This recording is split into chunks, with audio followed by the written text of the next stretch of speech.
चारे के दीवाने दिन ही लौटा दो। अब मुझे लगा कि मैं रामगढ़ में खड़ा हूं, थोड़े से जिंदा दिल लोग बैठे हैं, वरना आप बिल्कुल सुस्त हो गए थे। मुझे ऐसा लग रहा था कि जैसे आप बड़ा गंभीर हो गए, बड़ा संजीदा हो गए। मैं पीछे तक आप है। मैं बड़ी विनम्रता के साथ देश की सरकार से, प्रधानमंत्री जी से, भाजपा से यह कहना चाहता हूं कि मोहब्बत भाईचारे के दीवाने दिन ही लौटा दो। वो सस्ती दाल सब्जी के, ताली तो चौथी पंक्ति में बजनी है आपकी, तैयार रहिएगा। वो सस्ती दाल सब्जी के सुहाने दिन ही लौटा दो। ये अच्छे दिन तो अंबानी अडानी को मुबारक हो। अच्छे दिन देने का वादा किया था ना, मैं बताता हूं। ये अच्छे दिन तो अंबानी अडानी को मुबारक हो। हमें ऐसा करो साहिब पुराने दिन ही लौटा दो।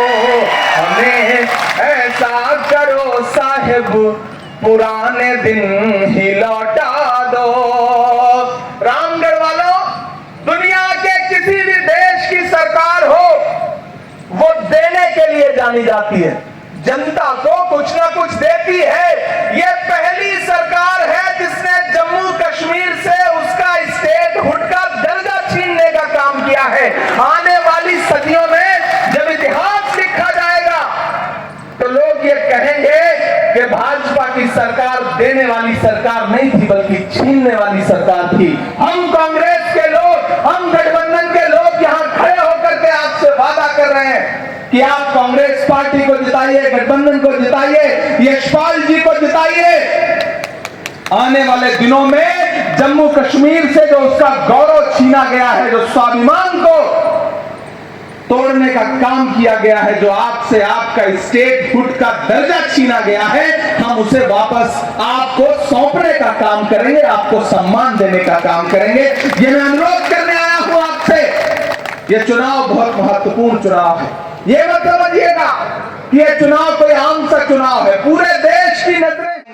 अगर आप चाहते हो कि वो कृषि काले कानून वापस ना आए तो जम्मू कश्मीर से शुरुआत करिए। आप यहां सरकार बनाइए, क्योंकि हरियाणा में कांग्रेस की सरकार एक तरफा बन रही है। मैं वहां देख करके आ रहा हूं, यहां से जाके फिर वहां कल चुनाव प्रचार में रहूंगा। एक तरफा हरियाणा में कांग्रेस की सरकार बनने जा रही है, और यहां भी सरकार बनी तो आने वाले दिनों में आप देखिएगा कि दिल्ली में राहुल गांधी जी को प्रधानमंत्री बनने से कोई ताकत रोक नहीं पाएगी। मेरा अनुरोध है, आप घोड़े से उतर के उस सोते हुए फकीर के पास गया और उसे एक जोर की लात मारी, और लात मार के कहा कि क्यों रे फकीर, मैंने शहर फतेह कर लिया, जीत लिया यूनान को, पूरा शहर जश्न मना रहा है और तू सो रहा है। उस फकीर ने उम्मीदी आंखों से सिकंदर की तरफ देखा और देख करके कहा कि शहर फतेह करना बादशाहों का काम है, लेकिन लात मारना गधे का काम है। क्या ईश्वर की दुनिया में इंसानों की इतनी कमी हो गई है तो उसने बादशाहत एक लात मारने वाले इंसान के हाथ में सौंप दी? रामगढ़ वालों, लात तो हमको आपको भी पड़ी ना। 2016 में नोटबंदी की लात पड़ी या नहीं पड़ी? महंगाई की लात पड़ी या नहीं पड़ी? पड़ी ना। जीएसटी की लात पड़ी या नहीं पड़ी? कृषि काले कानूनों की लात पड़ी या नहीं पड़ी? पड़ी ना।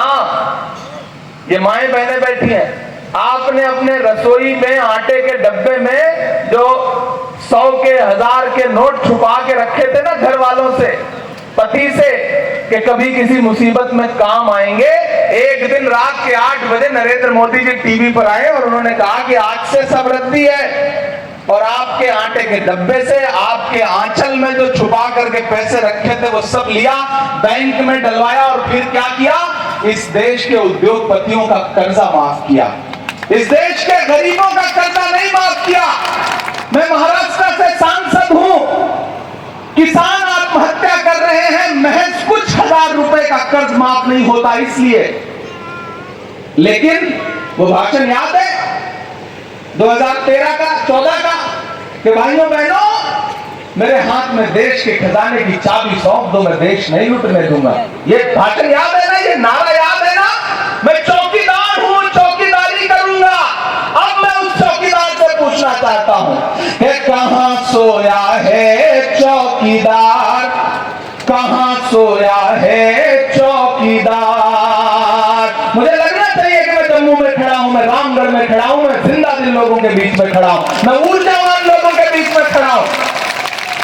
आपकी इस रैली में पूरे देश की नजरें हैं।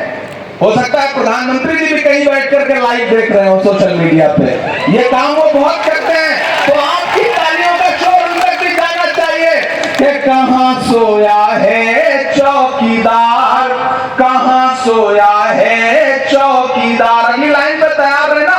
कहां सोया है चौकीदार, कहां सोया है चौकीदार। विजय माल्या नाक के नीचे से हो गया फरार, कहां सोया है चौकीदार, कहां सोया है चौकीदार। गैस सिलेंडर की कीमत भी 1000 के पार, कहां सोया है चौकीदार, कहां सोया है चौकीदार। के चाय बेचने वाला पूरा भारत बेच रहा है। सही बोल रहा हूं या नहीं बोल रहा हूं? सही बोल रहा हूं या नहीं बोल रहा हूं? अगर सही बोल रहा हूं तो मेरा समर्थन कर रहा अगली पंक्ति में हाथ उठा करके कि चाय बेचने वाला पूरा भारत बेच रहा है। इसी काम में हासिल उसे महारत बेच रहा है कि रेल बिक गई, तेल बिक गया, बिका हवाई अड्डा। सच बोल रहा हूं ना मैं? उस पर स्टेज से लेकर के सामने तक कोई भी हाथ खामोश नहीं रहना चाहिए। पहुंचाइए अपनी तालियों का शोर दिल्ली तक। मैं पंक्तियां पढ़ता हूं कि रेल बिक गई, तेल बिक गया, बिका हवाई अड्डा, सब कुछ बिकता देख के खुश हैं अपने जेपी नड्डा।